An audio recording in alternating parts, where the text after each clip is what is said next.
Hi folks, I would first like to start this video by saying thank you very much to the commies in China. Yeah! Thank you on behalf of myself, thank you on behalf of these here United States of America, and thank you on behalf of the nation of Japan, if I may be so bold. Allow me to explain. There are some islands in the South China Sea that are disputed between China and Japan. Recently, a Chinese fishing vessel rammed into a Japanese patrol boat, thus causing the captain of that Chinese fishing vessel to be taken back to Japan and held in custody. Well, the lunatic commies in China were acting like lunatics. Hey, hello, they're commies, that's what commies do. So the Japanese acquiesced and released the Chinese fishing vessel captain back to China. But that did not quell the lunacy from the commies in Beijing. Nope, sure enough didn't. As a matter of fact, when Japan did that, they emboldened the lunatic behavior on behalf of communists around the world, specifically in Beijing.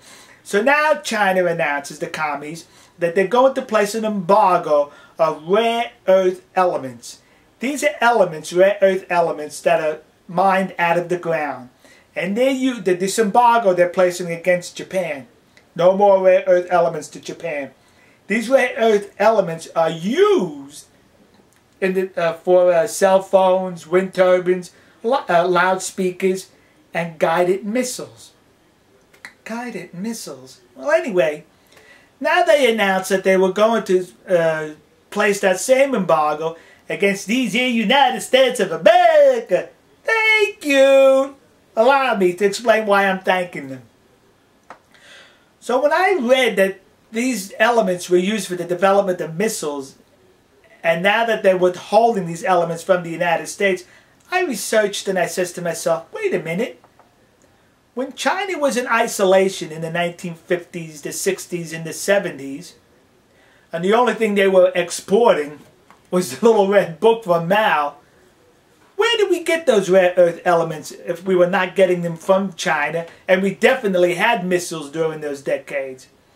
Searching the internet comes to find out we were getting them from right here in the United States of America.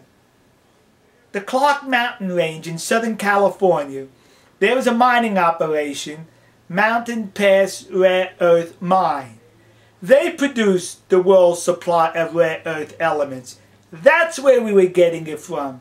Then in the 1990s, thanks to that Democrats, the Clintonistas who were soiling the White House at the time, they permitted the commies in China to export rare earth elements to the United States below market prices because it was produced by slave labor, thus depressing the market here at home, the domestic market.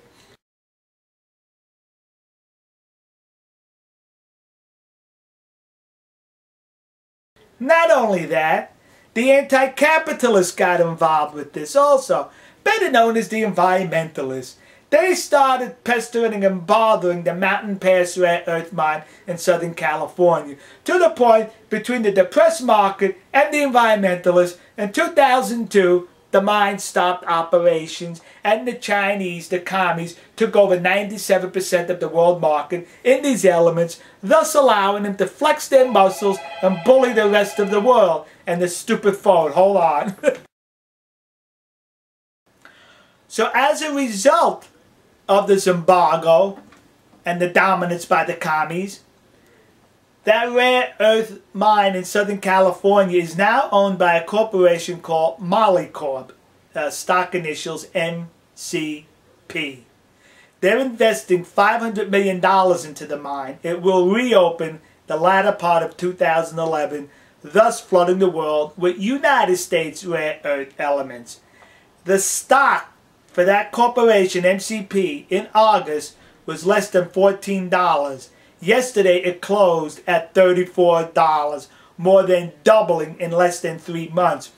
Guess what, kids? Guess who's calling a stockbroker today to buy some shares in MCP? Me! That's why, on behalf of myself, thank you, commies in China. Thank you, Democrats. And thank you, anti-capitalist environmentalists. So by this embargo, temporarily, it will create a burden upon Japan and the United States. But in the long run, Japan and the United States will benefit by this embargo because there will be an uninterrupted flow of rare earth elements coming out of Southern California to the United States and our good friends and allies in Japan. No problems. I tell you, the lunacy of communists, you just got to laugh at them. All right, folks, we'll see you. God bless you. God bless America. And God bless the nation you happen to be in. See ya.